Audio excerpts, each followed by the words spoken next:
So I'm feeling inspired to share what we're doing towards recycling and lessening our carbon footprint. So we've had visitors in and out of the house, and once we show them how simple our recycling system is, we find that people are amazed at how simple it is. So we've decided to put it onto film and to show you ourselves as to what we're doing.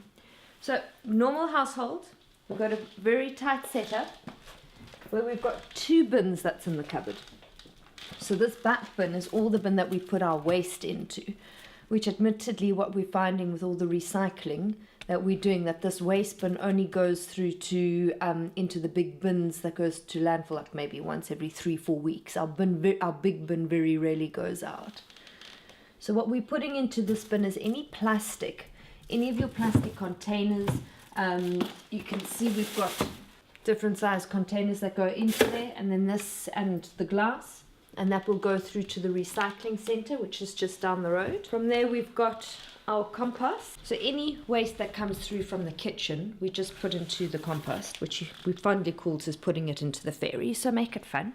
What we were finding though is that we were still sending stuff through to like the little bits and pieces which couldn't be recycled. So the packaging that the vegetables comes in, crisp packets. So we were introduced to eco bricks, and this is where things have just radically actually become a lot more fun in the household, because we're all really excited about making eco bricks, and it's honestly the easiest thing ever. You're going to get an empty container. So this is an empty juice container. You can use a milk carton. You can use your your liter Coke bottles, your 2-liter Coke bottles, your 500 ml water bottles. And all you're doing is that you're going to be taking these bits of pieces of plastic which you'd normally be throwing away, and you literally stuffing them and putting them into this container.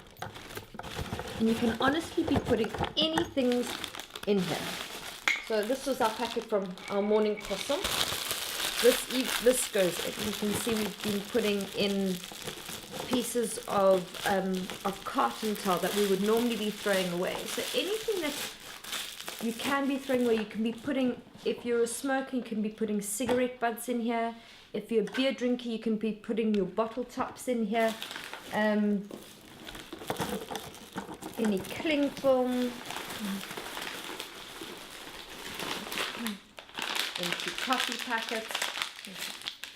So once you've started filling your eco bricks, the idea with the eco brick is that the eco brick needs to be compact. And I'll explain to you why in a minute. So honestly, when we're compacting the eco bricks, I don't have a special extra utensil. I just use a straightforward wooden spoon. And what you do is that you compress the eco brick as much as possible. So you can see that when I wasn't compressing it, it looked rather full. But now as I start compressing it, there's space in here. So the idea is, the want is to be making your eco brick as compact as possible. And there's a reason for this. Because once these eco bricks are made, you can either turn them into something functional. So the easiest thing is this can be a door stopper. What you can be doing with a collective of eco bricks, okay, bearing in mind they're going to be super compacted.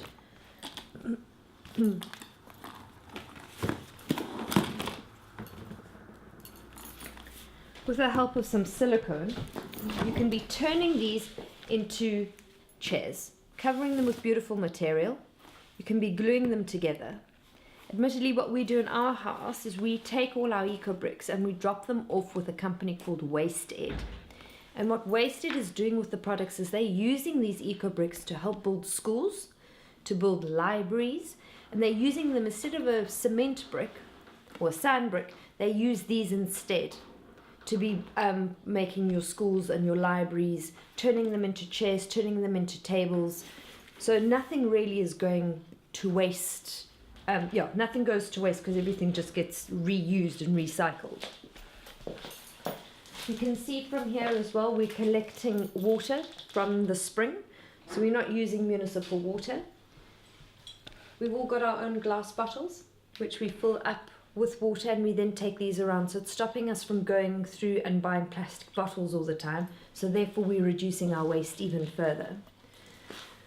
We've all got gorgeous coffee cups, which before we go out we fill it with tea and with coffee. We then take these out, and then if we stop somewhere for a takeaway coffee, we ask the people to be putting it into here. So we're not using their paper cups either. So the whole system is a very complete system of zero waste. So one of two things now happens with the compost.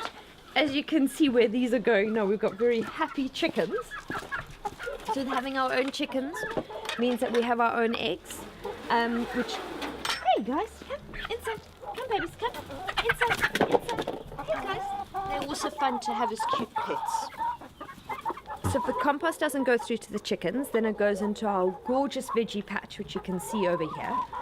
Okay. You can see our veggie patch is absolutely thriving. And I have to be honest with you, we planted this veggie patch 9 weeks ago from scratch, from absolute scratch. So the compost, if it doesn't go to the kitchens, it gets put into the garden. You can see we've got a full variety. We've been eating from our garden non-stop now for the past month, and as you can see, we've still got abundance and we've got plenty. And the garden was actually a really fun project. I'm not a gardener by trade. It's the first time I've actually really got my hands stuck into soil.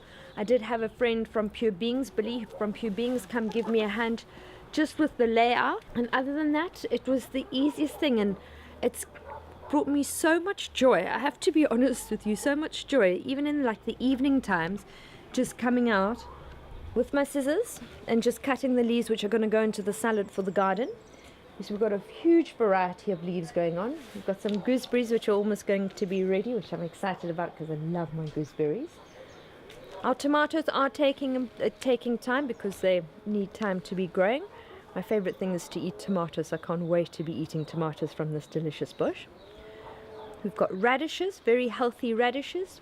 We've got sugar snaps and peas. We've got a cabbage going in the garden. We've got potatoes. And this is just the beginning of it.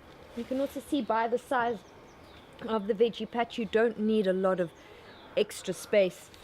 You don't need a lot of space to start your veggie patch. This is probably a bit bigger, or the same size as a carport.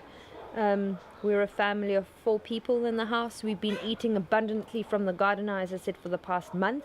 And as you can see, we've got we've still got a long way to go before the garden's depleted. Initial investment, a bit of time. It probably took us maybe 4 days, and it wasn't 4 full days. 4 days to put the garden together, and this is it. Easy like that. So folks, you've seen from what we've shared with you that the recycling is very easy to do. You're not needing extra things to being able to do it. And initially it's just about, okay, deciding what's going to go into what bin. And then you get into the habit and the routine of it. And whatever doesn't go into the bin, you can then be putting into the eco bricks, which has been a lot of fun in the house as well. We're running around looking for little bits and pieces to be putting into the eco bricks. And the garden, it was a little bit of an investment to begin with. It's already paid for itself twice over, and we're within the first month. And you just get a lot of reward from having your hands in the soil. Enjoy.